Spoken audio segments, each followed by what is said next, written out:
erro do inventário. Eu preciso que você agora, a gente presta muita atenção, porque esse daqui, ele é contraintuitivo. Se você pensa aí, né, vou fazer o inventário do seu João, você vai buscar os bens em nome do seu João, correto? Correto? Mas isso é uma meia-verdade. Eu tenho que analisar antes de qualquer coisa o regime de bens, porque eu posso ter bens em nome do seu João e posso ter bens em nome da dona Maria, que o seu João tem direito. Exemplo, na comunhão parcial de bens. Se o seu João casou com a dona Maria em 2015 e eles compraram um imóvel em 2016, um ano depois de casado, esse imóvel está só no nome da dona Maria, é patrimônio comum. Se não for bem gravado com cláusula de incomunicabilidade, recebido de doação ou de herança, esse patrimônio vai ser considerado patrimônio comum, independente do nome de quem esteja. E aqui eu quero te chamar a atenção, sabe por quê, gente? Porque eu tive um caso de inventário, eu já falei isso aqui, quem acompanha minhas aulas há algum tempo já escutou isso aqui algumas vezes, né? Se você é novo, provavelmente você não escutou. Eu fui fazer uma declaração de imposto de um inventário que eu estava fazendo aqui em Minas Gerais, e eu perguntei para minha cliente, né? Você tem algum bem em seu nome? E aí ela vira para mim e fala assim: não, não tem nada em meu nome, é só isso daí. Porque eu perguntava. Fiz a declaração do imposto e a declaração voltou, acusando um bem, um carro que estava no nome dela, que ela não me informou.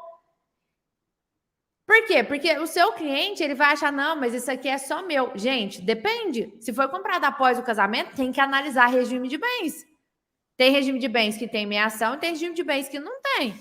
Você tem que analisar isso daqui, porque aí vai aparecer aonde, gente? Aparece na declaração do imposto, e se você não declarou, fica como sendo uma doação, como se tivesse doado tudo para a viúva, e aí vem imposto a mais.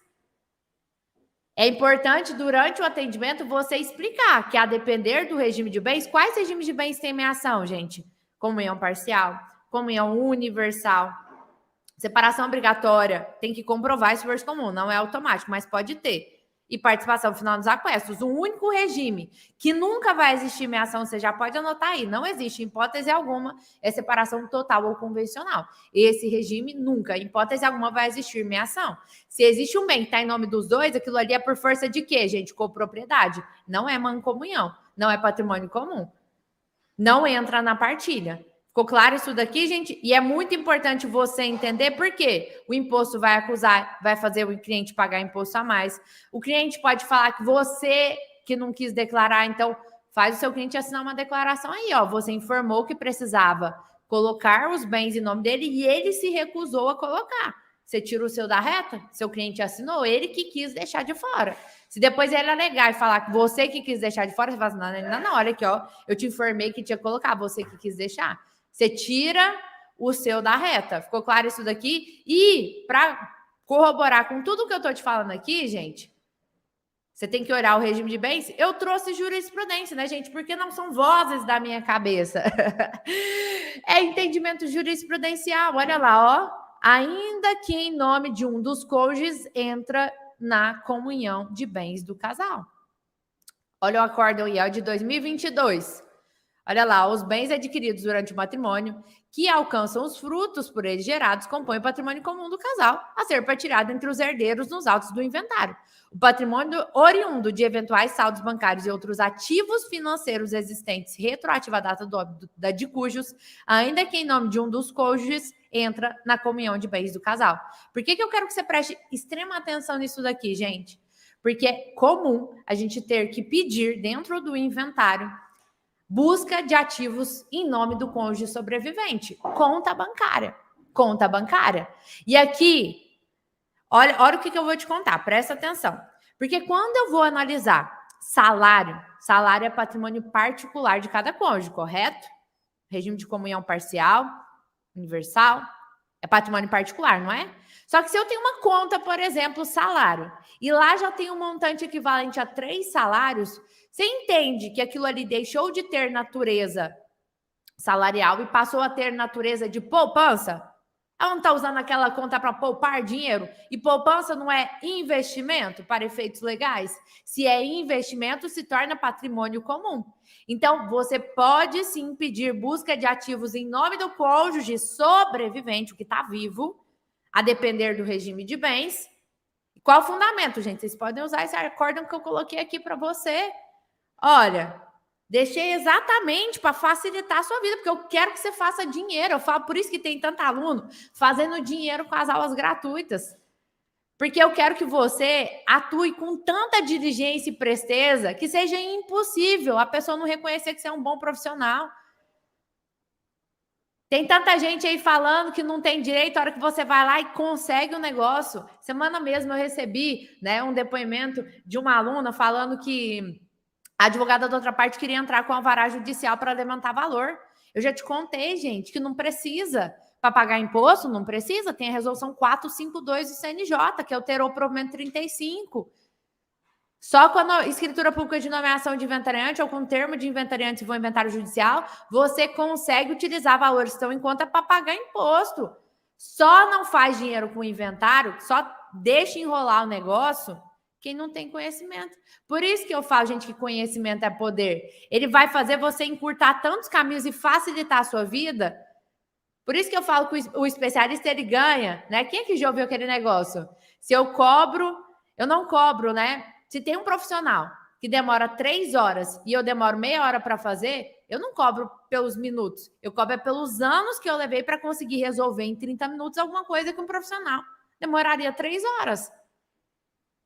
E enquanto aquele cara está gastando 2 horas e meia a mais para resolver a mesma coisa que você faz em 30 minutos, primeiro, você tem esse tempo livre para descansar, para ficar com seus filhos, para ter lazer, porque a gente não vive para trabalhar, a gente trabalha para viver.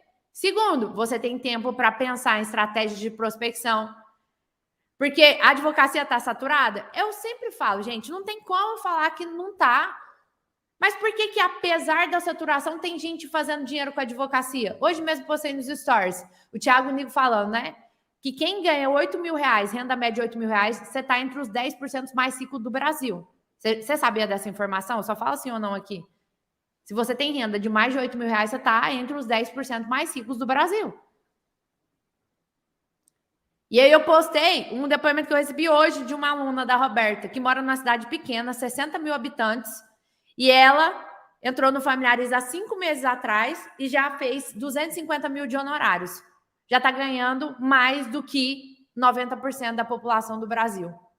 Por quê, gente? Porque o foco não está em você querer fechar cliente a todo custo. Vai ter cliente que não vai querer pagar, tá tudo bem. Você acha que todo mundo que entra na Chanel tem dinheiro para pagar 50 mil numa bolsa? Não tem. Mas a Chanel está preocupada com o cliente que não tem dinheiro ou ela está preocupada em como que ela atrai o cara que vai pagar 50 mil na bolsa? Como é que ela agrega ainda mais valor na marca para atrair mais clientes que vão pagar 50 mil? Não é que não existem pessoas que não vão pagar, existem um monte. O seu foco não tem que estar no problema, na pessoa que não paga. Tem que estar em pensar o que eu vou fazer para atrair a pessoa que vai pagar. Muda essa chavinha. Por que ela, numa cidade pequena, conseguiu ganhar mais que 90% da população? Por que eu tenho a aluna Pamela aqui com 3 meses de OAB, fechou um inventário de 100 mil reais de honorários? Ela garantiu para o ano inteiro. Você não precisa ficar desesperado. Porque tem gente que fica querendo fechar cliente todo dia. Deus me livre fechar cliente todo dia. Eu não consigo atender esse povo. Inventário é bom porque a gente não precisa de quantidade. Você pode ter qualidade de vida. Ah, esse é o único caminho para você fazer dinheiro? Claro que não. Mas é você que tem que escolher. Qual caminho você quer? Esse aqui é o que eu sei ensinar. Olha aqui para você ver. Prestar atenção. Porque esse daí, gente, olha lá, ó. Viu? Vínculo bancário. É comunhão parcial de bens. Olha lá em cima na ementa. De cujos casadas sob regime de comunhão parcial de bens. Busca de ativos pelo Poder Judiciário. Vínculo bancário em nome do viúvo meeiro. Isso aqui era comunhão parcial de bens. E aqui eu trouxe um de comunhão universal para você. Olha lá, ó. Insurgência do herdeiro para que seja realizada pesquisa acerca da existência de ativos financeiros em nome da viúva. Acolhimento. Esse aqui é parcial de bens também. Mas tem de universal de bens também, tá, gente?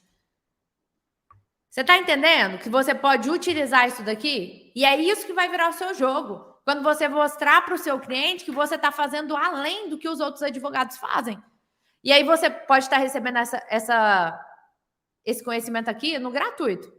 Por isso que tem muita gente que fala que minhas aulas gratuitas são melhores que muito curso pago por aí. Porque eu já fiz curso de inventário que não me falaram que eu tinha que pesquisar ativo em nome do curso sobrevivente. E sabe por que eu sei? Porque eu já estive numa vara de família. A maioria dos advogados não sabe disso daqui. Você está na frente de muita gente. Eu quero que você mande aí para os seus colegas advogados no WhatsApp perguntando. Se você não acredita em mim, manda lá. Cara, se for fazer o inventário, você já colocou bens em nome da viúva, Meira, para pesquisar? Manda aí, só para você confirmar, para você ver que a galera não sabe disso daqui. Eu te garanto que não sabe, porque eu já tive lá, eu já vi muita gente errando. Muita coisa voltando. E já vi, inclusive, juiz indeferindo. Você acha que existe acórdão por quê? Porque tem até juiz que não sabe disso daqui.